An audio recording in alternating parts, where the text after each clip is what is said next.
سيدنا ومولانا محمد وعلى آله وأصحابه أجمعين.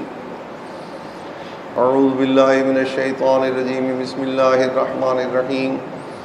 يا أيها الناس كلوا مما في الأرض حلالا طيبا ولا تتبعوا خطوات الشيطان إنه لكم عدو مبين. إنما يأمركم بالسوء والفحشاء وأن تقولوا على الله ما لا تعلمون. میرے قابل احترام علماء کرام، میرے معزز مسلمان بھائیوں اور بچوں، یہ دین کی 3 محنتیں ہیں اس امت کے اندر اور ہمارے دور میں بھی ہو رہی ہیں. ایک محنت تو علم کی محنت ہے، کیونکہ دین جو ہے 3 چیزوں سے مل کر دین بنتا ہے: ایمان، اسلام اور احسان. علماء نے اس کا ترجمہ ہماری آسانی کے لیے کیا کہ دین کے لیے 3 چیزیں ضروری ہیں. ایک دین کا علم، ایمان کا ترجمہ علماء نے علم کے ساتھ کیا. دوسرا اس علم کے مطابق عمل، اور تیسرا یہ کہ یہ علم اور عمل دونوں اللہ کو خوش کرنے کے لیے ہوں، جس کو اخلاص کہتے ہیں. تو یہ تینوں محنتیں دین کی جو ہیں، یہ جب تک زمین باقی ہے تو یہ دین کے سارے شعبے بھی باقی رہیں گے اور اس کے افراد سیکھنے سکھانے والے بھی باقی رہیں گے، تاکہ کوئی آدمی کسی دور میں یہ نہ اللہ تعالیٰ سے کہہ سکے کہ میں تو آپ کے دین پر چلنا چاہتا تھا لیکن میرے زمانے میں ہدایت موجود نہیں تھی، یا ہدایت کے تقسیم کرنے والے افراد موجود نہیں تھے. ہمارے دور میں یہ 3 محنتیں جو عملی شکل میں نظر آ رہی ہیں. علم کی محنت مدارس میں ہو رہی، اعمال کی محنت اگرچہ گھروں میں، مدارس میں، ہر جگہ پر انفرادی طور پر بھی ہو رہی، لیکن اجتماعی طور پر اعمال کی محنت کو زندہ کرنے کے لیے تبلیغی جماعت ہمارے دور میں موجود ہے. اور تیسری اخلاص کی جو محنت ہے، یعنی ہر کام کو کرتے ہوئے نیت اللہ تعالیٰ کو خوش کرنے کی ہو. تو یہ محنت جو ہے خانقاہوں کا تعلق اخلاص کی محنت کے ساتھ. پھر تینوں قسم کی محنتوں کے لیے افراد بھی چاہیے، طالب علم بھی چاہیے اور نصاب بھی چاہیے، سلیبس جس کو کہتے ہیں. تو مدارس کا نصاب، وہ جو درس نظامی کا نصاب آپ نے سنا، وہاں پر استاد کی بھی ضرورت ہے، طالب علم بھی چاہیے. اسی طرح سے اعمال کی محنت کے لیے سکھانے والا چاہیے، سیکھنے والا چاہیے، اور ایک نصاب بھی چاہیے. اس نصاب کو تبلیغی جماعت کی اصطلاح میں 6 نمبر کہا جاتا ہے. اسی طرح سے خانقاہوں کی جو محنت ہے اخلاص کی، اس کے لیے بھی ایک سکھانے والا چاہیے جس کو مرشد کہتے ہیں، اور ایک سیکھنے والا چاہیے جس کو مرید کہتے ہیں، اور ایک نصاب چاہیے جس کو سلوک کہتے ہیں. تو یہاں پر یہ تینوں محنتوں میں سے اتنا حصہ آدمی لے لے کہ اس کی نجات ہو جائے،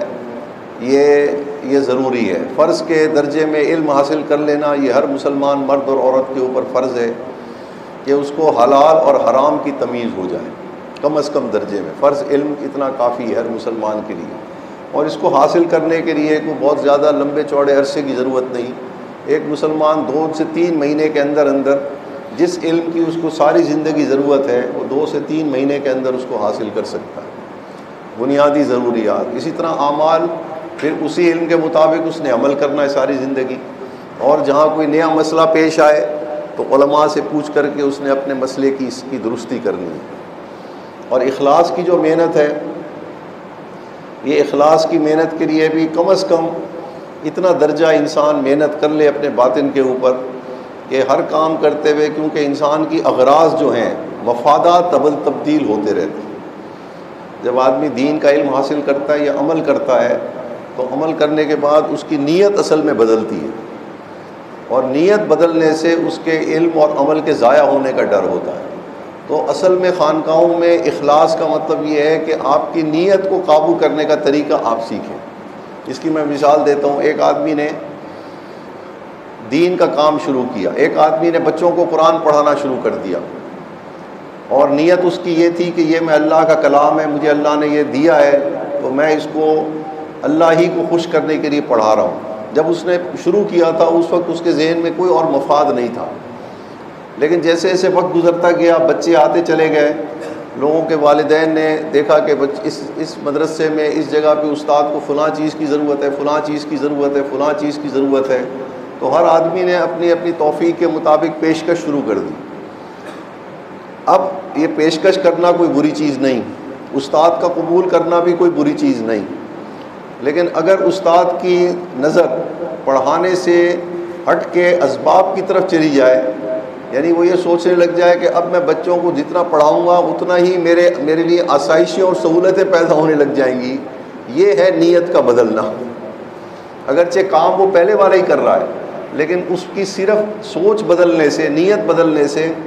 کیا اس کو نقصان ہوگا؟ اس کو نقصان یہ ہوگا کہ اس کا معیار گرنے لگ جائے، اور اگر اس نے پھر اپنی نیت کی اصلاح نہیں کی، اس کو نہیں سنبھالا، تو پھر نتیجہ یہ ہوگا کہ اس کی نظر 100% مفادات کی طرف چلی جائے گی، اسباب کی طرف، اور تعلیم سے ہٹ جائے گی۔ دنیا کے اندر ایک آدمی نے حلال روزی کمانے کا سلسلہ شروع کیا، ایک ڈاکٹر ہے مثال کے طور پر، اس نے ایک کام شروع کیا کہ مجھے اللہ نے یہ فن دیا ہے تو میں اس فن کی وجہ سے لوگوں کا علاج معالجہ کروں گا۔ تو اس وقت اس کی نیت یہی تھی کہ میں اس سے اپنی ضروریات بھی پوری کروں گا اور لوگوں کا علاج بھی کروں گا، لیکن اللہ تعالیٰ نے اس کے ہاتھ میں شفا دے دی، اور شفا دینے کے بعد اس کی نیت میں یہ خیال آ گیا، شیطان نے یہ خیال ڈالا کہ بھئی مریض اب بہت آنے لگ گئے ہیں، اور ابھی بہت ساری ضروریات میری زندگی کی ایسی تھی جو میں پوری نہیں کر سکا۔ تو جب اس کی توجہ مریضوں کی زیادتی، پیسے کی زیادتی کی طرف منتقل ہونے لگ جائے گی، تو نتیجہ یہ ہوگا کہ پھر وہ مریض دیکھتے وقت بھی اس کی سوچ میں مریض کا حال لینا پیچھے چلا جائے گا، اور اس کے ذریعے سے جو آمدن اس کو موصول ہو رہی ہے وہ اس کے سامنے آ جائے گی، اور یوں نتیجہ یہ ہوگا کہ وہ اب اس کا معیار گر جائے گا، اس کے فن کا معیار گر جائے گا۔ تو نیت بدلنے سے انسان کے کام کا معیار گر جاتا ہے، اور جب آدمی اس کو نہ سنبھالے تو نتیجہ یہ ہوتا ہے کہ کلی طور پر معیار اس کے سامنے معیار ختم ہو جاتا ہے، صرف اس کا ذاتی مفاد اس کے سامنے رہ جاتا ہے۔ تو یہ اس اعتبار سے خانقاہوں کے ساتھ تعلق قائم کرنے کا اصل مقصد صرف یہ ہے کہ ہم اصل میں اخلاص کو سیکھیں، اللہ کو خوش کرنے کا طریقہ سیکھیں، اور اس کو قائم رکھنے کا طریقہ بھی سیکھیں، کیونکہ نیت تو انسان کی ابتدا میں درست ہوتی ہے، لیکن بعد میں جب انسان کو اس کام سے فائدہ حاصل ہونے لگ جاتا ہے، پھر اس کی توجہ کام سے ہٹ کے فائدے کی طرف منتقل ہونے لگ جاتی ہے۔ تو بزرگوں نے لکھا ہے، علماء نے، کہ اللہ والوں کی محنت اصل میں اخلاص کی محنت ہے، اور اخلاص کا تعلق ہے انسان کی نیت کے ساتھ۔ تو نیت کو ہر وقت قابو میں رکھنا، کیونکہ شیطان انسان کی نیت کے اوپر حملہ کرتا ہے، اس کی توجہ ہٹاتا ہے اصل کام سے، تو اس کو قابو رکھنے کے لیے باقاعدہ ایک محنت کی ضرورت ہے، اور یہ محنت جو ہے یہ اس وقت تک ضروری ہے جب تک انسان کی توجہ اللہ تعالیٰ کی طرف مستقل نہ رہنے لگ جائے۔ اس وجہ سے یہ اخلاص جو ہے یہ آپ کے دین کو، علم اور عمل کو کی حفاظت اور اس کو بچانے کا ذریعہ ہے۔ تو تینوں شعبوں کی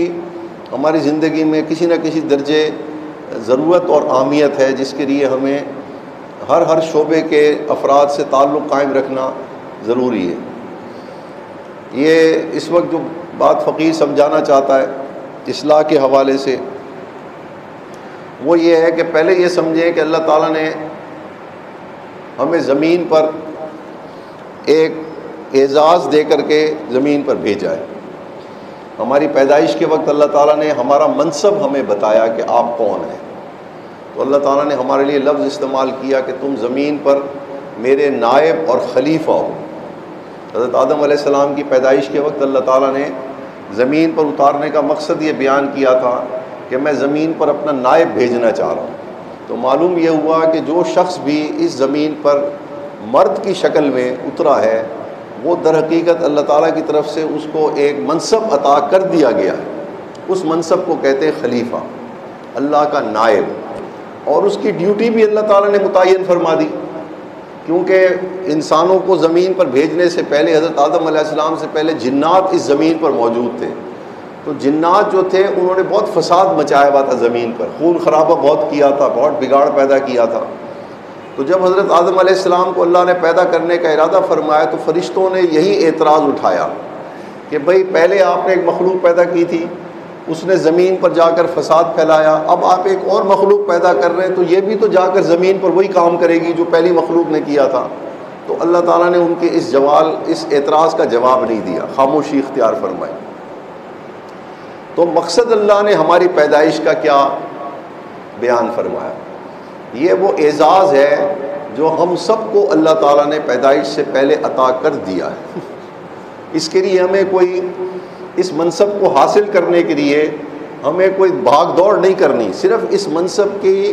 ضرورت کو سمجھنا ہے کہ یہ کتنا بڑا منصب ہے جو اللہ تعالیٰ نے ہر مرد، جس کو اللہ نے انسان پیدا کیا ہے اور مرد پیدا کیا ہے، وہ زمین کے اوپر اللہ تعالیٰ کی طرف سے پرائم منسٹر ہے، آپ یوں سمجھیں۔ اب یہ پورا دین جو ہے تو اس کے لیے اللہ تعالیٰ نے جو عنوان اختیار، کام جو ہمارے ذمہ لگایا، کام یہ لگایا کہ یہ اگر میرا خلیفہ ہوگا، یعنی میری طرف سے جو تعلیم اور تربیت پہنچے گی اس کی زمین کے اوپر، اگر اس تعلیم اور وہ انبیاء کے ذریعے پہنچے، تو جس مرد نے، جس انسان نے میری تعلیم اور تربیت کو قبول کیا، اس کے مطابق اس تعلیم اور تربیت کو حاصل کیا، تو وہ در حقیقت اور پھر اس کے مطابق زندگی گزاری، تو وہ زمین پر میری طرف سے میرا نائب ہے، اور اس کے وجود کی وجہ سے زمین پر فساد ختم ہوگا اور امن قائم رہے گا۔ اس کے لیے اللہ تعالیٰ نے دین کے تمام احکامات جو اتارے، جس کو ہم فرض کہتے ہیں، جس کو ہم واجب کہتے ہیں، جس کو ہم سنت کہتے ہیں، یہ دین کے اعمال کی جو تقسیم علماء نے فرمائی، یہ درجے کے اہمیت کے اعتبار سے یوں سمجھیے کہ اب یہ امن اور فساد کے عنوان سے آپ اس کو سمجھیے، یعنی جس چیز کو شریعت نے فرض قرار دیا، اگر ہم فرض کو چھوڑیں گے تو ہم فساد کا باعث بنیں گے، اگر ہم کسی واجب کو چھوڑیں گے تو اپنی ذات میں بھی ہم فساد پیدا کریں گے اور دوسروں کے لیے بھی ہم فسادی بن جائیں گے۔ تو یہ احکامات جو ہیں شریعت کے، یہ اصل میں وہ علم ہے جو ہمیں فساد سے روکتا ہے اور ہمارے وجود کے اندر امن کو قائم رکھتا ہے، اور دوسروں کے لیے بھی ہم امن کا باعث بنتے ہیں۔ اسی طریقے سے حرام کو سمجھیے کہ جب کوئی آدمی کسی ایسے کام کو اختیار کرے جس کو شریعت نے بالکل منع کر دیا ہے، جب میں اس کام کو اختیار کروں گا تو میرے اپنے وجود کے اندر انتشار پیدا ہوگا اور میں اپنے وجود کو بھی نقصان پہنچاؤں گا، دوسروں کے لیے بھی باعث فساد بن جاؤں گا۔ یہ ہے پہلے دین کو سمجھنے کے لیے، اس کی اہمیت کو سمجھنے کے لیے پہلے انسان اپنے منصب کو سمجھے، پھر اس کو یہ احساس ہوگا کہ میں ہوں کیا۔ اور یہ خلیفہ اگر ریگستان کے اندر ایک کپڑے کے ساتھ گزارا کر رہا ہے، ایک کپڑے کے ساتھ ساری زندگی اس نے ریگستان میں گزاری، اس کے پاس دنیا کے اسباب میں سے ایک ہی کپڑا تھا اور کوئی اسباب نہیں تھے، کھانے کو جو مل گیا وہ کھاتا رہا، لیکن اس نے نبی اللہ تعالیٰ کی طرف سے جو خلیفہ کے لیے تعلیم اور تربیت، اب وہ تعلیم اور تربیت حضور صلی اللہ علیہ وسلم کے واسطے سے مکمل ہوئی ہے۔ تو جس آدمی نے اپنے اس منصب کو پہچان کر کے ریگستان کے اندر بھی اسی تعلیم اور تربیت کے مطابق اکیلے زندگی گزاری، وہ زمین کے اوپر اللہ تعالیٰ کا نائب ہے، اور اس کے لیے وہی اعزاز ہے جو کسی خلیفہ کے لیے ہونا چاہیے اللہ تعالیٰ کی نظر میں۔ اور اس کا مطلب اللہ تعالیٰ نے ہمیں سمجھایا قرآن کے اندر، ظہر الفساد فی البر والبحر بما کسبت ایدی الناس، کہ خشکی اور تری کے اندر بگاڑ، فساد برپا ہو گیا، کس وجہ سے؟ لوگوں کے اعمال کی وجہ سے۔ اعمال تو وہ کر رہے ہیں خشکی کے اندر، اور تباہی پھیل رہی ہے کہاں پر؟ سمندروں کے اندر۔ تو معلوم ہوا کہ ایک خلیفہ ہمارے ہر عمل کی اتھارٹی سمجھیے۔ جب میں کوئی حرام کام کرتا ہوں اپنے گھر کے اندر بیٹھ کے، تو میری اتھارٹی، اس سے جو ظلمت نکلتی ہے میرے وجود سے اس نافرمانی کی، اس کا اثر پوری خشکی اور تری اور آسمان اور زمین سب پہ پھیل جاتا ہے۔ یہ میں خلاصہ عرض کر رہا ہوں۔ اگر میں تعلیم نبوی کے مطابق کوئی عمل کرتا ہوں اپنے گھر کے اندر بیٹھ کے، کسی نے نہیں اس عمل کو دیکھا، لیکن میں نے اپنے منصب کی کو سمجھتے ہوئے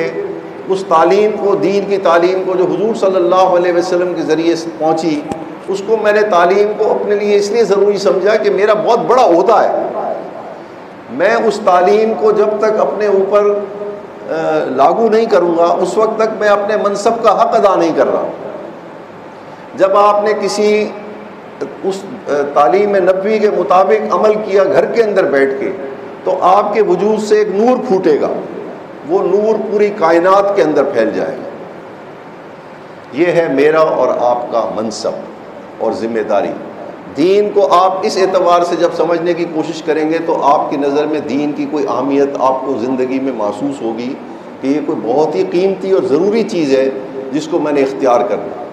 ایسے نہیں اللہ تعالیٰ نے اس کے اندر کوئی لچک نہیں رکھی، اگرچہ حضور صلی اللہ علیہ وسلم کے امتی ہونے کے وجہ سے اللہ تعالیٰ نے اپنی صفت غفاری کا بہت زیادہ اظہار فرمایا، اور امت کے لیے ایک حصے دین پر عمل کرنے کے لیے بھی اس کے لیے چھوٹ کا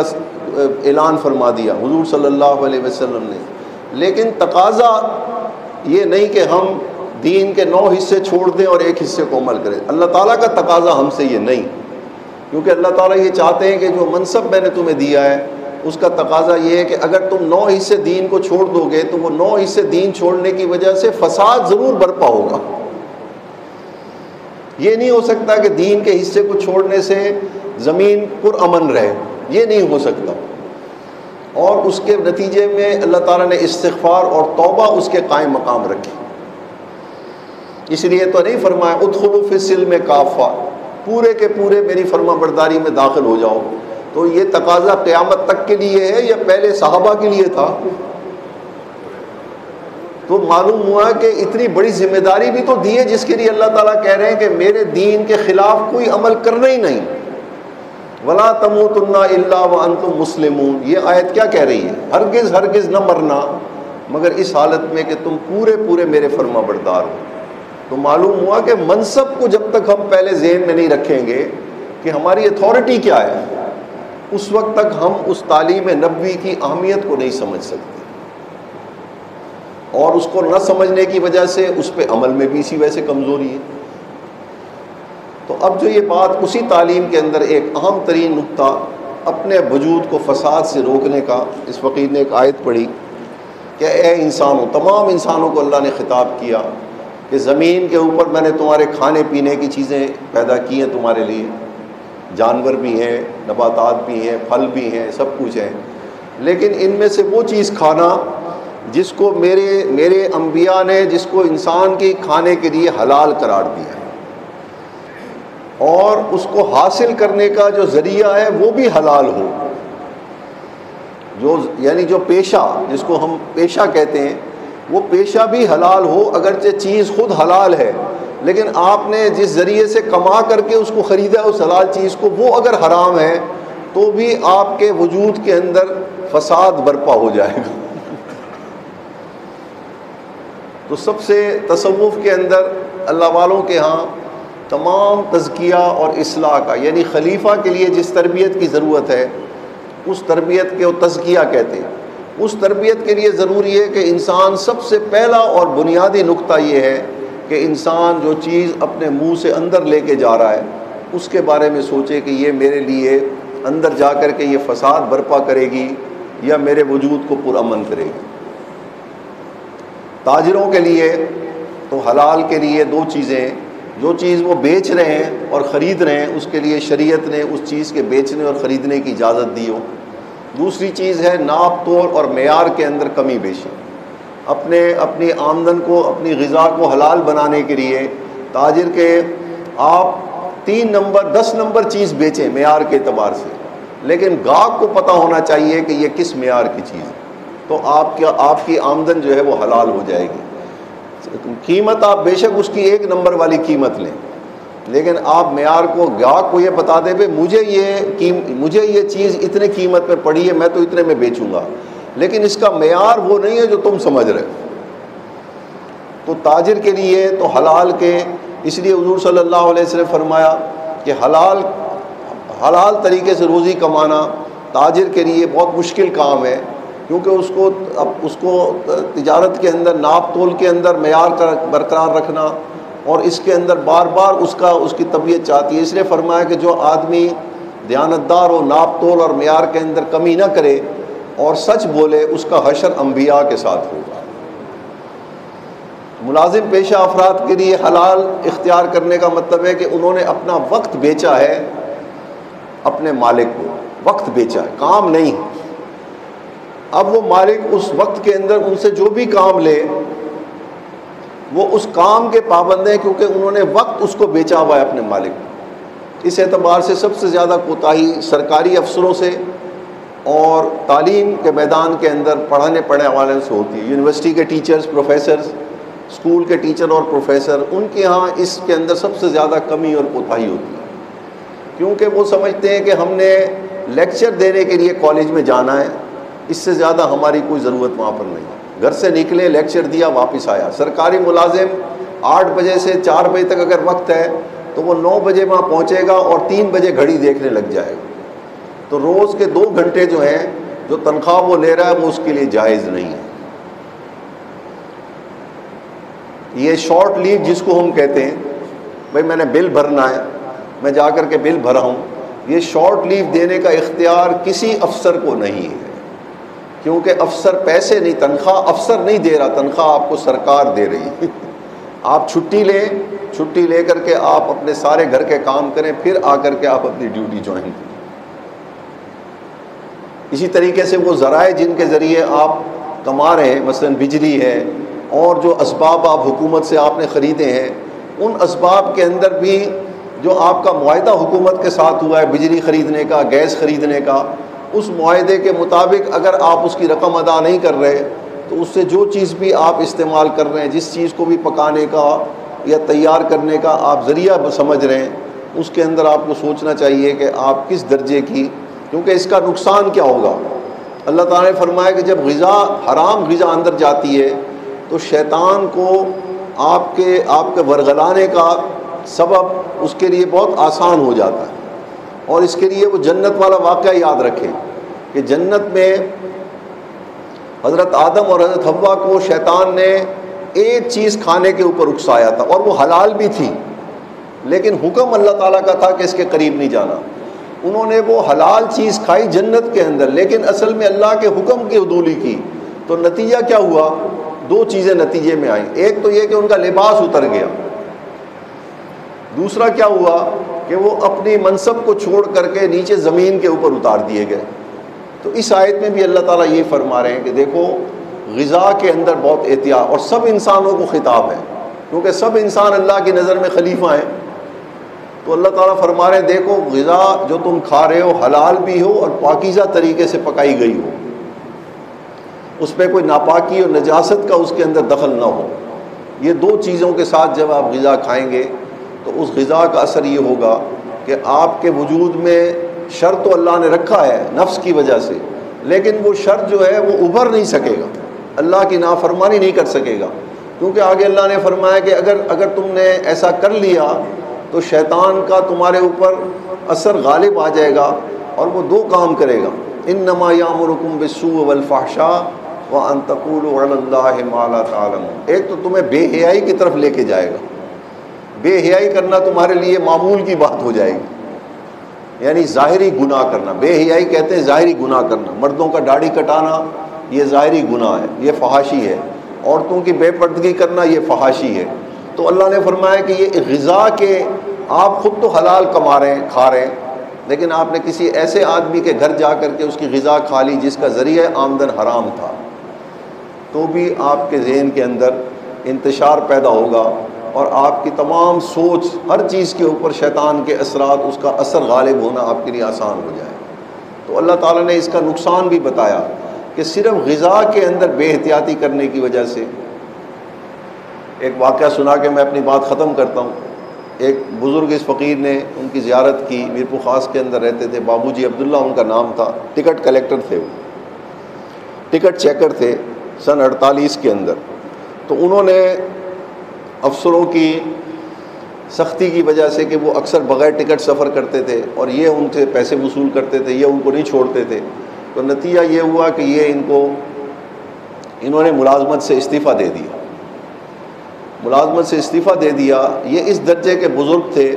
کہ ان کو حضور صلی اللہ علیہ وسلم کی زیارت کھلے آنکھوں ہوا کرتی تھی، کھلے آنکھوں، اور جس کے لیے دعا کر دیتے تھے اس کو بھی 3 دن کے اندر اندر زیارت ہو جاتی۔ تو یہ اس فقیر کی ان سے ملاقاتیں رہی بہت زیادہ۔ میں نے ان سے پوچھا کہ حضرت آپ کو یہ نعمت کیسے ملی؟ فرمایا 2 چیز، میں نے صرف 2 کام کیے اپنی زندگی میں بس. ایک تو میں نے سچ بولا ہے، اور دوسرا میں نے لقمہ حلال کا کھایا. بس میں نے کوئی زیادہ ذکر اذکار نہیں کیے، کچھ میں نے نہیں کیا. صدق مقال اور رزق اکل حلال، کھانے کے اندر میں نے بہت احتیاط کی کہ کوئی اس طرح کی کوئی لقمہ میرے اندر حرام کا نہ جائے. اور دوسرا میں نے سچ بولا، اگرچہ مجھے اس کے اوپر بہت ساری تکلیفیں اٹھانی پڑ گئی. تو یہ اللہ تعالیٰ نے اس آیت کے اندر متوجہ فرمایا ہے کہ اگر اپنے منصب کے اوپر قائم رہنا چاہتے ہیں، جو خلافت کا منصب اللہ نے عطا فرمایا، تو اس کے لیے اپنے وجود کے اندر جو شر ہے، جو فساد کا مادہ ہے، اس کو یہ حرام غذا جو ہے یہ بہت زیادہ اس کو ضرب دے دے گی، بہت زیادہ ابھارے گی اس کو. اور اگر آدمی صرف حلال غذا کا احتیاط کرے گا اپنے اوپر، تو اس کو باقی ذکر اس کا 5 وقت کی نماز، رمضان کے روزے، فرائض اور گناہوں سے بچنا، اس کے لیے ہر چیز بہت آسان ہوتی چلی جائے گی. اس کے ہوتے ہوئے اگر ساری رات بھی ذکر کرے، ایک بزرگ تھے خواجہ باقی باللہ رحمۃ اللہ علیہ کے ایک صاحب بیت ہوئے، بہت بڑے تاجر تھے. وہ ساری رات جاگتے تھے، سارا دن روزہ رکھتے تھے. جب حضرت سے بیت ہو گئے، لیکن وہ سود کا کاروبار کرتے تھے، تو جب وہ بیت ہو گئے تو حضرت نے ان سے سود کی توبہ کروائی. توبہ کر لی انہوں نے، توبہ کر لی. تو اب بیت ہونے کے بعد ساری رات سوتے تھے اور روزے بھی ختم. تو انہوں نے، کسی نے کہا کہ حضرت یہ اچھے آپ کے بیت ہوئے ہیں کہ پہلے ساری رات جاگتے تھے، بیت ہونے کے بعد ساری رات سونے لگ گئے. حضرت نے فرمایا بھائی ان کی روح پاکیزہ تھی، نیک فطرت آدمی تھے، لیکن یہ حرام غذا کھاتے تھے. اس حرام غذا کی وجہ سے ان کی روح بے چین رہتی تھی. جب روح بے چین رہتی تھی تو فطرت نیک تھی، تو کیا کام کرتے؟ پھر عبادت ہی کرنی تھی انہوں نے. اب جب انہوں نے حرام چھوڑا ہے، اب ان کی روح کو سکون آ گیا ہے، اب یہ پچھلی نیندیں پوری کر رہے ہیں.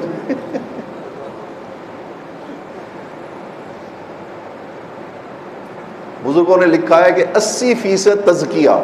نفس کا جو ہے اس کا تعلق غذا کے ساتھ. صرف آپ غذا اپنے منہ کے اندر جو لقمہ جا رہا ہے، خود بے شک حلال کما رہے ہیں، لیکن جس کے جگہ سے لقمہ کھا رہے ہیں اس کے اندر احتیاط کرنی بہت ضروری ہے.